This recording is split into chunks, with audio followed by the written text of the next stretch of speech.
మాట్లాడదాం విజయ్ గారు. రైట్, ఇక రిటైర్డ్ ఇంజనీర్ లక్ష్మీనారాయణ గారు కూడా ఉన్నారు, వారితో కూడా మాట్లాడదాం. లక్ష్మీనారాయణ గారు నమస్తే. నమస్తే, వినబడుతుందండి? ఎస్, వినిపిస్తోంది. సో ఇప్పుడు ఉన్నటువంటి సిచ్యువేషన్లో కంప్లీట్గా విజయ్ గారు చెప్పినట్లుగా రకరకాల అనుమానాలు కూడా వస్తున్నాయి.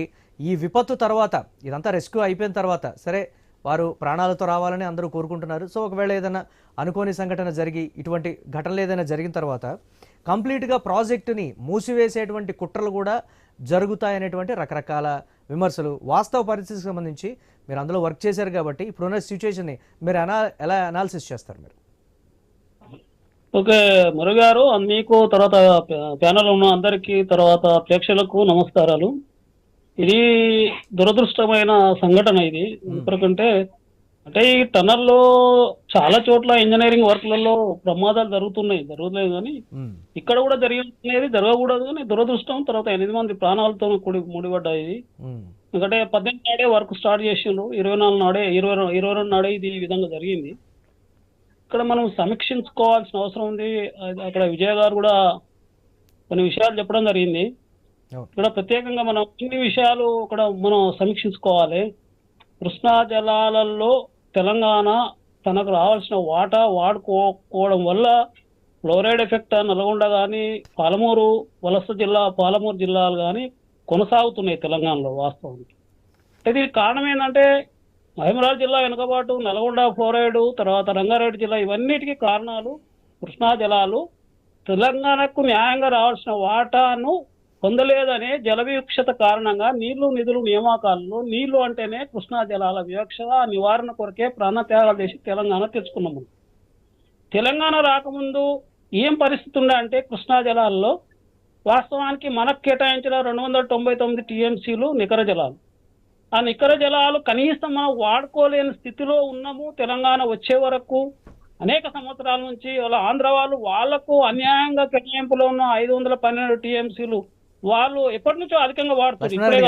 లక్ష్మీనారాయణ గారు, ఎస్ మనం దానికి సంబంధించి చర్చించుకుందాం. కానీ ఇప్పుడు ఉన్నటువంటి సిచ్యువేషన్ లో ఒక్క నిమిషం, ఇప్పుడు ఉన్నటువంటి సిచ్యువేషన్ లో టన్నెల్లో సాయిల్ ఏ విధంగా రూపాంతరం చెందబోతోంది, ఆ మడ్ కానీ లేకపోతే ఆ బురద కానీ, అదంతా కూడా ఎస్ ప్లీజ్ పొలిటికల్ గా కదా అక్కడ ఉన్నటువంటి వాస్తవ పరిస్థితిని యాజ్ ఇంజనీర్ గా మీరు చెప్పండి. చెప్తాను టెక్నికల్ అంశాలు కూడా వస్తా. వచ్చే ముందు ఒకటి ఏంటంటే దక్షిణ తెలంగాణ కృష్ణా జలాల యొక్క సిచ్యువేషన్ ప్రాజెక్టుల గురించి తెలుసుకోవాలి. అందులో భాగమే ఇది ఎస్ఎల్బిసి. అయితే ఇక్కడ జరిగింది ఏంటంటే 10 ఏళ్ల పాలనలో ఏం జరిగింది, కృష్ణా జలాల వినియోగంలో ఏమాత్రము మన వినియోగ సామర్థ్యం పెంచుకోలేదు. ఆ 299లో 180 టీఎంసీలు దాటి 10 ఏళ్ల ముందు అదే పరిస్థితి ఉంది, 10 ఏళ్ల తర్వాత అదే పరిస్థితి ఉంది. అంటే మన వినియోగ సామర్థ్యం ఎందుకు పెంచుకోలేదంటే ప్రాజెక్టులు కంప్లీట్ చేయలేదు. అందులో భాగం ఎస్ఎల్బిసి అనేది గ్రావిటీ ద్వారా వచ్చేది. ఇది మనకు సంవత్సరానికి 30 నుంచి 40 టీఎంసీలు ఇది ప్రాజెక్ట్ కంప్లీట్ అయితే, నేను అందులో 7 సంవత్సరాలు పనిచేసిన, మనకు 30 నుంచి 40 టీఎంసీలు గ్రావిటీ ద్వారా ఏం ఖర్చు లేకుండా, లిఫ్ట్ లేకుండా వచ్చి నల్గొండ జిల్లాకు ఫ్లోరైడ్ ఏరియా కానీ, ఫ్లోరైడ్ ఏరియాలో సాగునీటి కానీ తాగునీటి కానీ అందించవలసిన ఈ ప్రాజెక్టు దౌర్భాగ్యం ఏంటంటే, నేను 85 నుంచి 92 వరకు పనిచేసిన, 83లో స్టార్ట్ చేసిన ప్రాజెక్టు ఇంతవరకు కంప్లీట్ కావడం లేదంటే తెలంగాణ దురదృష్టం. ఇదే టనల్ వరకు ఏంటంటే ఆల్టర్నేటివ్ గా వాళ్ళు లిఫ్టా టనల్ అనేది కొంత చర్చ జరిగింది. లిఫ్ట్ కొంత తాత్కాలికంగా పుట్టంగండి దగ్గర లిఫ్ట్ చేపట్టినప్పుడు కూడా టనల్ 2007లో స్టార్ట్ చేయడం జరిగింది. అయితే వైఎస్ రాజశేఖర్లో 2005లో దీనికి క్లియరెన్స్ ఇచ్చిండ్రు పునాదేశం, కానీ యాక్చువల్ వర్క్ స్టార్ట్ చేయడానికి 2007లో స్టార్ట్ అయింది. ఆ స్టార్ట్ చేసిన తర్వాతనే దురదృష్టము శ్రీశైలం నుంచి అప్పుడు ఫ్లడ్డింగ్ వచ్చి అప్పుడు ఒక మిషన్ అసలు 2 years వరకు జరగలేదు. కొన్ని రోజులు కొంచెం పర్యావరణ క్లియరెన్స్ కానీ ఏదైనా మొదటి నుంచి ఎస్ఎల్బిసి టనలకు దురదృష్టం తెలంగాణకు అనేక అవాంతరాలు ఎడుతున్నాయి. శ్రీశైలం నుంచి అవాంతరాలు వస్తున్నాయి. ఇక్కడ అంటే ఈ దేవరకొండ నుంచి ఇక్కడ నుంచి చేసిన మిషన్ కి అవాంతరాలు ఏం లేవు. 2 మిషన్లు వేస్తారు, అటు శ్రీశైలం నుంచి దేవరకొండ సైడ్, అంటే నక్కలగండి నుంచి, అంటే ఇక్కడ డిండి నుంచి. ఇక్కడ నుంచి బాగానే ఈ వేసిన మిషన్ 20 కిలోమీటర్లు తలుసుకుంటూ పోయింది. అక్కడ నుంచి వేసిన మిషన్ కి అక్కడ ఎందుకంటే శ్రీశైలం రిజర్వాయర్ దగ్గర నుంచి ఉంటది కాబట్టి టనల్ అక్కడ నుంచే ప్రాబ్లమ్స్ బాగా ఏర్పడుతున్నాయి. ఇప్పుడు కూడా ఏమైందంటే వాస్తవానికి గణాంకాలే నేను చెప్తున్నా, రాజకీయం కాదు. తెలంగాణ వచ్చే వరకు 24 కిలోమీటర్ల టనల్ కంప్లీట్ అయిందండి. అది ఫస్ట్ టనల్ అంటారు 44 కిలోమీటర్లు. సెకండ్ టనల్ ఈ తర్వాత నక్కలగండి నుంచి అంటే దిండి నుంచి మళ్ళొక పెళ్లిపాకల వరకు 7 కిలోమీటర్ టర్న్ ఉంటుంది. అది డీబీ సిస్టమ్ లో తవ్విండ్రు. 7 కిలోమీటర్ అయిపోయింది. డీబీ అంటే డ్రిల్లింగ్ అండ్ బ్లాస్టింగ్ అంటారు దాన్ని. డ్రిల్లింగ్ అండ్ బ్లాస్టింగ్ ఇప్పుడు కాళేశ్వరం మీద కూడా 220 కిలోమీటర్ల టనల్స్ అని డ్రిల్లింగ్ అండ్ బ్లాస్టింగ్ అవుతుంది. ఎక్సెప్ట్ ఇది టనల్ బోరింగ్ మిషన్ ఎంత చేయాల్సి చేసిందంటే ఇది అంటే మీరు చెప్తున్న దాని ప్రకారం మీరు చెప్తున్న దాని ప్రకారం లక్ష్మీనారాయణ గారు, సో దీనికి సంబంధించి ఇప్పుడు ఈ ఘటన తర్వాత మన ప్రాజెక్టుని కంటిన్యూ చేసేటువంటి ఛాన్సెస్ ఉంటాయంటారా, లేకపోతే క్లిష్టంగా మారేటువంటి పరిస్థితి ఉంటుందంటారు? చెప్తా. ఇప్పుడు ఒకటి ఏంటంటే టనల్ ఫస్ట్ టనల్ 44 కిలోమీటర్లలో 24 కిలోమీటర్లు తెలంగాణ వచ్చే వరకే కంప్లీట్ అయింది. అది ఏ ప్రభుత్వం ఉందని చెప్పలేను, అంతగా తెలిసిన విషయం. అంటే స్టార్ట్ చేసి 2005లో అయినప్పటికీ కూడా 2007లో యాక్చువల్ గా వర్క్ స్టార్ట్ అయింది. మళ్ళీ అక్కడ ఒక 1-2 ఇయర్స్ డిస్టర్బ్ అయింది. అయినా 2014 వరకు 2007 నుంచో 2005 నుంచో 2014 వరకు 8 ఏళ్లలో 24 కిలోమీటర్ల టనల్ కంప్లీట్ అయిందండి. అది ఏ ప్రభుత్వం ఉందని నేను చెప్పలేదు.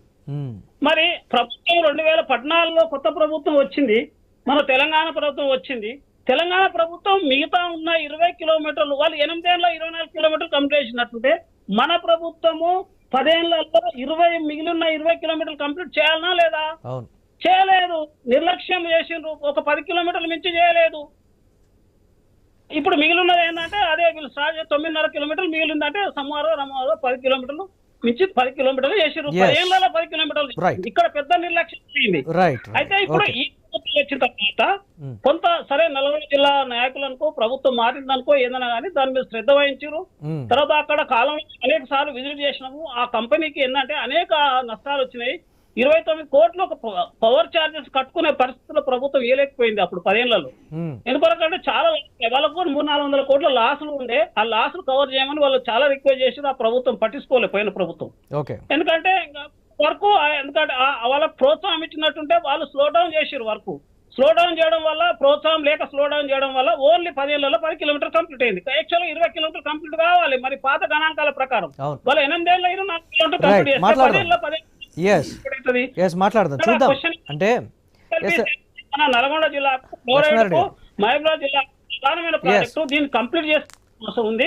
ఎందుకంటే ఇక మిగిలిన 10 కిలోమీటర్లు అంటే 9.5 కిలోమీటర్లే.